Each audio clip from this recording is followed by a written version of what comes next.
Hey there friends, Nibs again. Out here in the garage today, doing a little bit of goofing around. And got another wet and rainy raw day going outside. Yesterday was absolutely perfect. Spent like 5 hours over at the range yesterday. Today it's rainy, windy, cold again. Not real cold, but cold for this time of year. So anyway, thought I'd get out here and do part B of my, well, vintage and antique. They're not just antiques, but some of them are. Uh, but my vintage and antique airgun collection that somebody asked about, seeing a better picture of what I have up here, and I thought I'd do one better and just pull them down one at a time and tell you guys about them. I've already done part A with the stuff over here that's not sitting on the rack. All of these are what I call the non-Crosmans, and everything on this rack over here actually was produced by Crosmans. So we're going to go through these one at a time. Shoot, I've got a can I'm working on across the garage. I didn't even think about it when I was filming the other one, but I also could, except for the ones that shoot BBs, I could be shooting the silhouettes, so we may try a few of those as well. But let's go ahead and get started. No particular order, I'm just going to run left to right with them, and hopefully it won't take too awful long.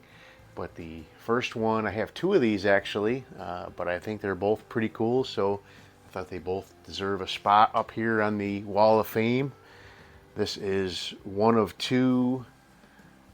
This is an early model, but not the earliest model. Crosman 760. These are what they call the Tootsie Roll versions from when they first came out with these in 1966. The very first models of these had this Tootsie Roll and ran, I believe it ran right up until like 1969. 1970 they switched over to a big chunk of plastic. I have several of those around here.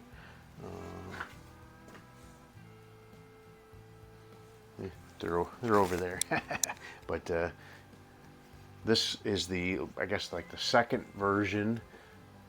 But if you notice right here, the wood actually has like a little rounded nub that extends into the receiver, the metal receiver.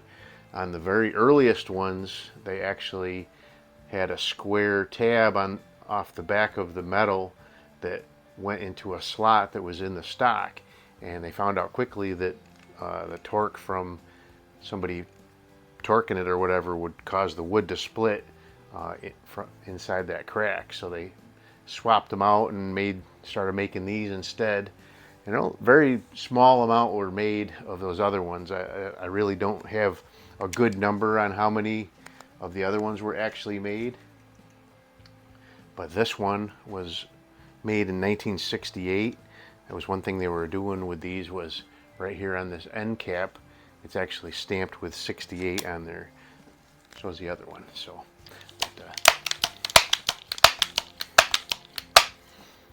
let's shoot the can first. Been working on this can for a few days now.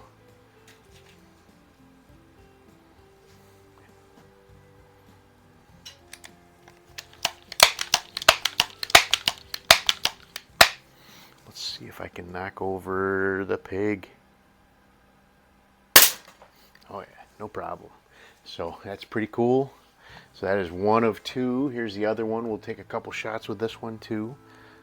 Don't want to leave anybody out.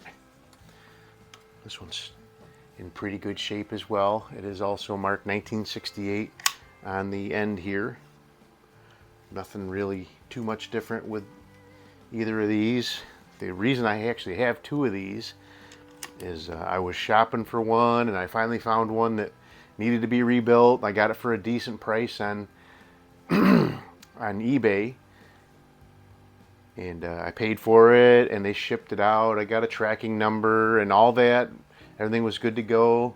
And then a week went by, and 2 weeks went by, and 3 weeks went by, and it was still showing package, you know, package in delivery. So I contacted the seller, down in North Carolina, and she said, well, give it another week, and I gave it another week, and nothing happened, nothing showed up.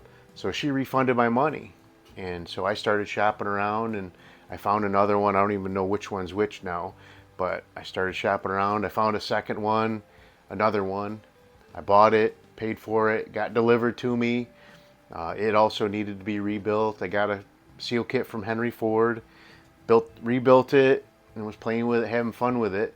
About 2 months after that, literally like about 3 months after it had originally been shipped by the seller in North Carolina, the first one finally showed up, and I contacted her, and she said, don't worry about it, it's all water under the bridge at this point. So I ended up actually getting that one for free. Contacted Henry again, got another seal kit, and got that one up and running as well. So, oop. I think the pellet went out. I think it probably just went in where the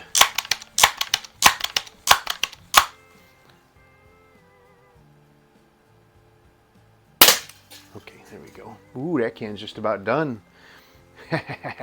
Well, let's shoot one of the barnyard animals there.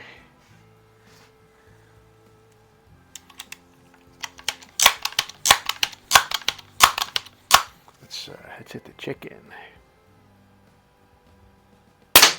Ooh, or not. Anyway, let's move on.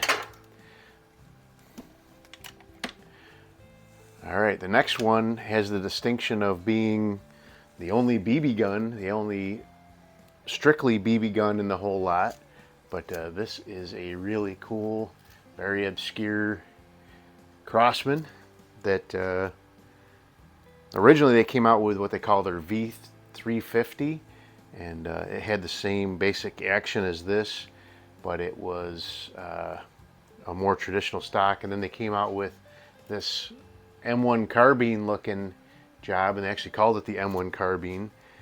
And the way this works is you actually pull this lever back, and it opens up a hole right here, and you load 20 or 30, I don't remember exactly how many, BBs in there, close that back down again, and now you push the barrel back, and that'll allow one BB to load into the back of the chamber, and then you slide that forward, and it's a spring piston BB gun.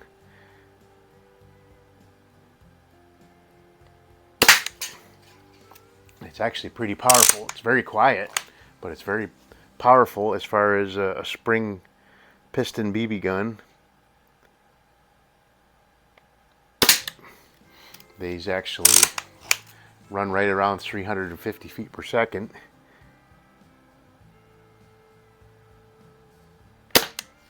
Which will actually put just about any Daisy BB gun to shame, at least a stock one.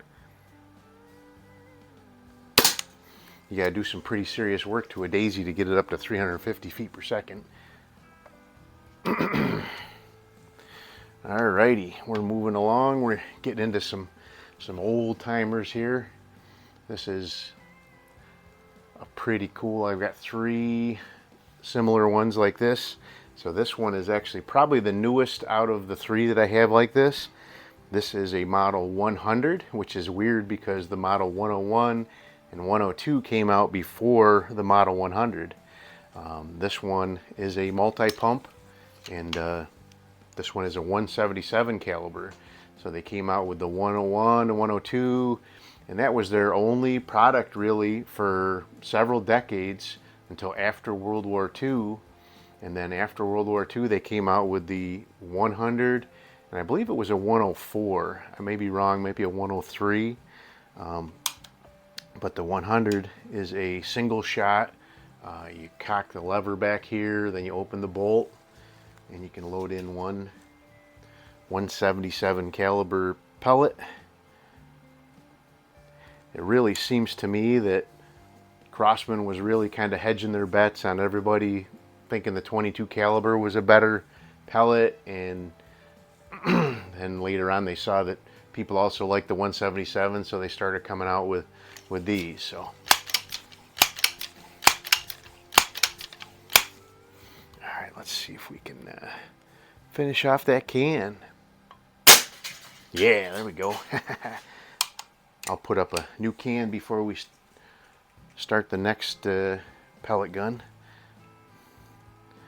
There's one thing nice about the Crosman line. They were pretty much either mostly 22s, but some 177s, not a bunch of oddball stuff like some of these other ones. They had 20 calibers, 21 calibers, all kinds of weird stuff going on in that lot of guns. All right, let's see if we can take out the chicken or the turkey. I flinched on that one. I knew I flinched on that one. Just to the right of them. We'll do one more.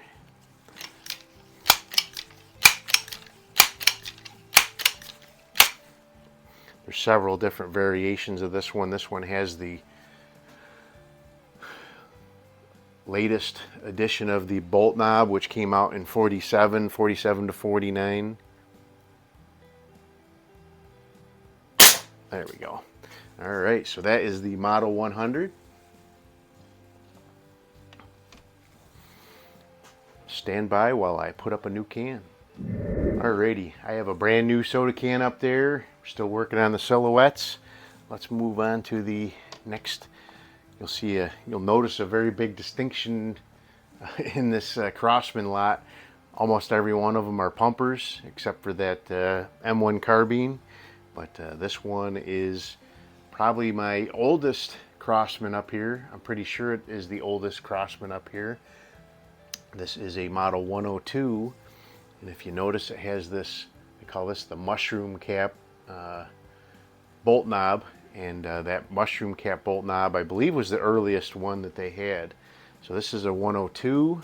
So let's see, you cock the hammer back first, and when you cock the hammer back, there's actually a little feeder tube here that you can put like up to 10 pellets in, and then this little feeder mechanism would pop out and allow one gravity feed pellet to go into that little piece there, and then when you close the bolt, it would bring it back into line and you would push it up into the barrel. So you could actually do like a 10-shot repeater. This one's a little worn, and it doesn't feed the BB or the pellets quite as good as it should, so I single load these on this one, but it still is a pretty cool gun.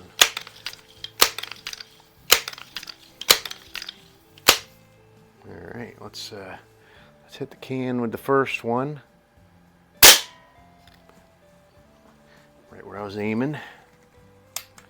For whatever reason, this one is really hard to cock. So this one is a 22 caliber. I don't have the 103 or 104, whichever. Those are very obscure, the 177 version of this gun.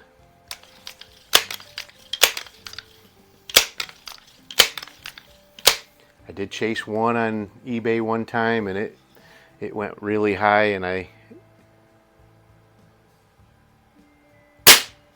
left it go. So I'm trying to hit the I hit a little high here. I can see where I hit. All right. I want to knock down that ram.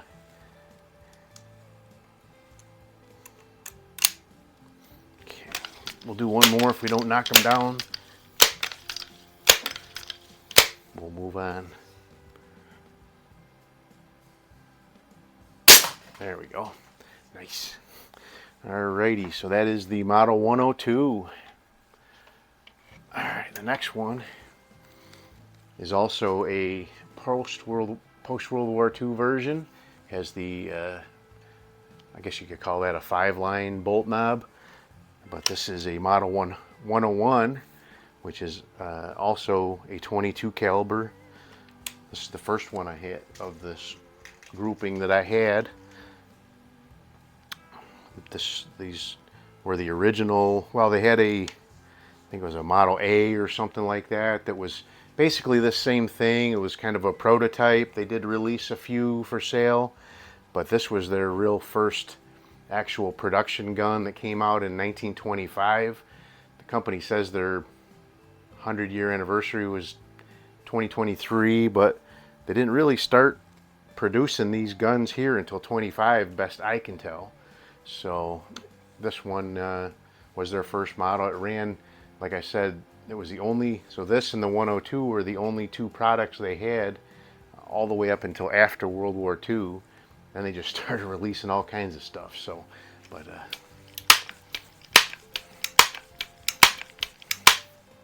let's go ahead and pop the can for starters.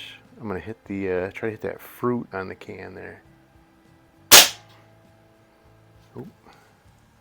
Yep, I hit right where I was aiming. All right. Do we have enough?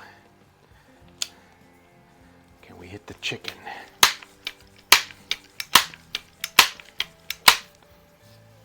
Let's see here. Oh yeah, easy peasy. So that is the Model 101. Let me stand those silhouettes back up here. There we go.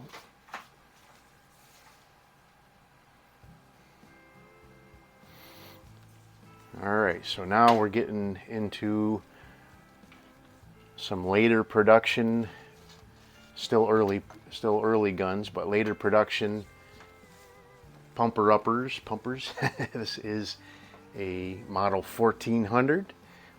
These were produced in the late 60s into the early 70s. And this one's a 22 caliber. I don't believe they ever came out with a 177 version of the 1400. They had already released the 760, so they thought, I guess they figured they had a 177 caliber pumper, so they didn't need another one.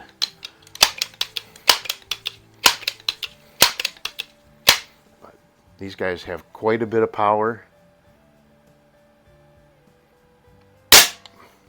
and are pretty accurate. They don't have any means to mount a scope on here, but we could get it scope mounts from buck rail if we wanted to mount up a scope on here.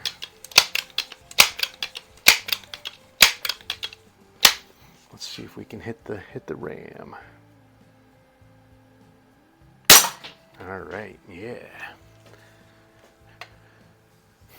All right, now we're really getting into some obscure territory here. Some, like, a couple of these are like 1 or 2 year production guns. This one here is they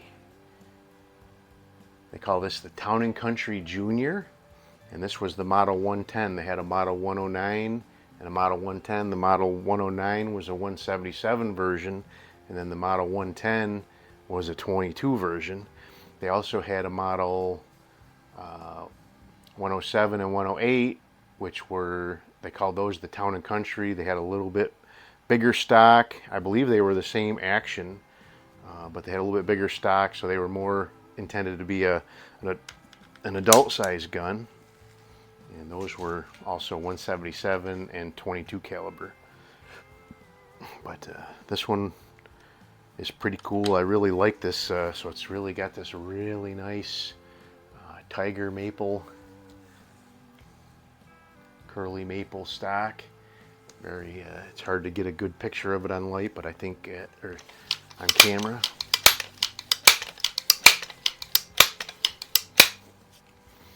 But let's hit the can.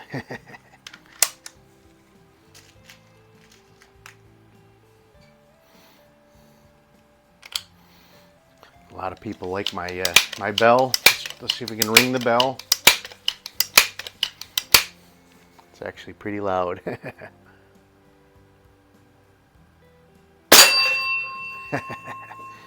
There you go, pa-ting! All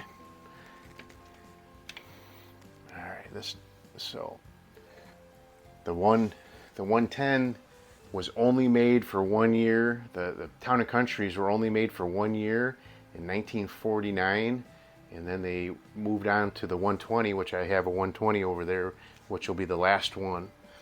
But this one here is kind of an obscure model as well.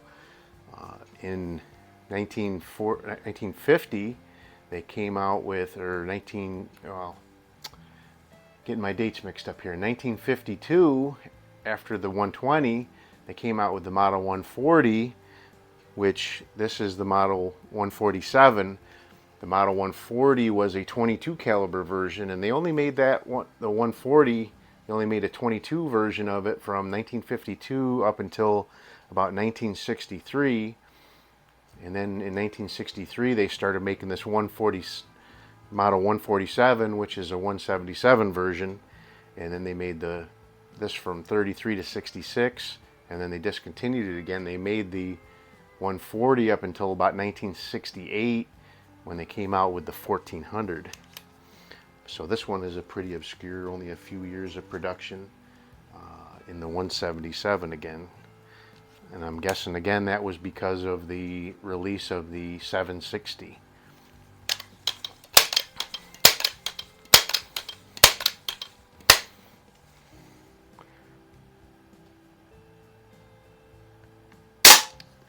But shoots pretty good. This one required a rebuild kit from Henry Ford as well. Doing really good though.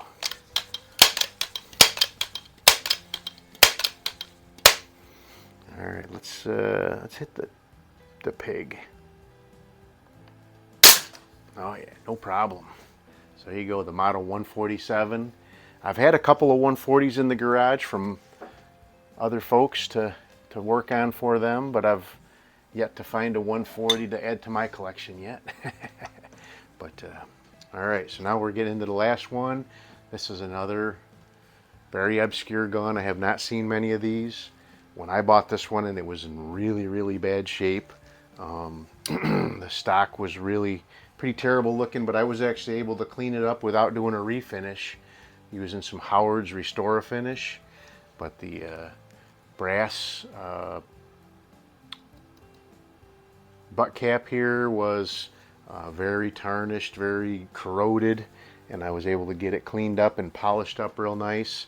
The receiver here is actually silver soldered to the air tube underneath, and that actually was broken free from the receiver, so I had to silver solder that back on. That was something new I learned.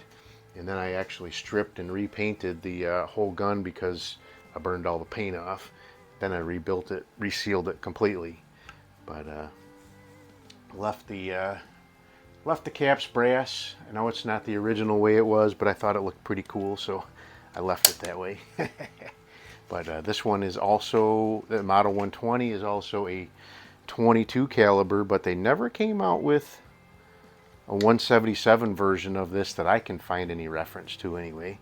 So this one would have been from like 1950 up to 1952 when they came out with the Model 140.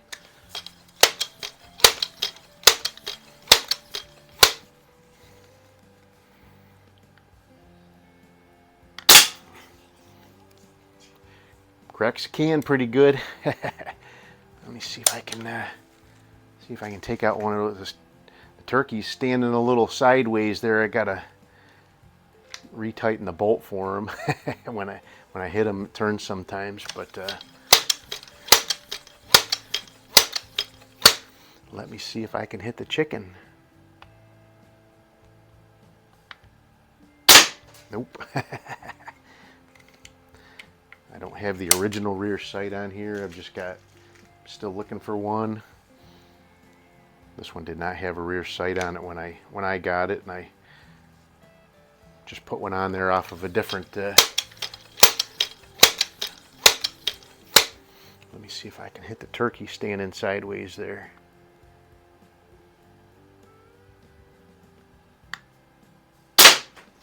Nope. Oh well. Anyway. There you go. Maybe I should just ring the bell so we're not leaving on leaving on a miss. We don't want to leave on a miss.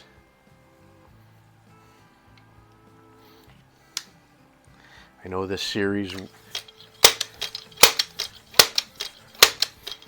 both of these videos were pretty long, but quite a neat little history here I got up here.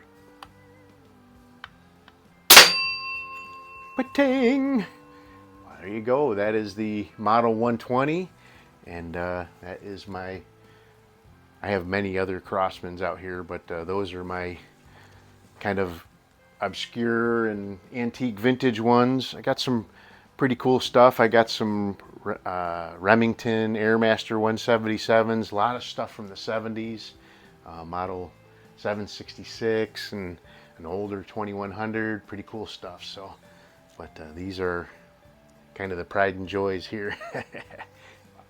Anyway, hope you guys liked the video. Till next time, have a great day.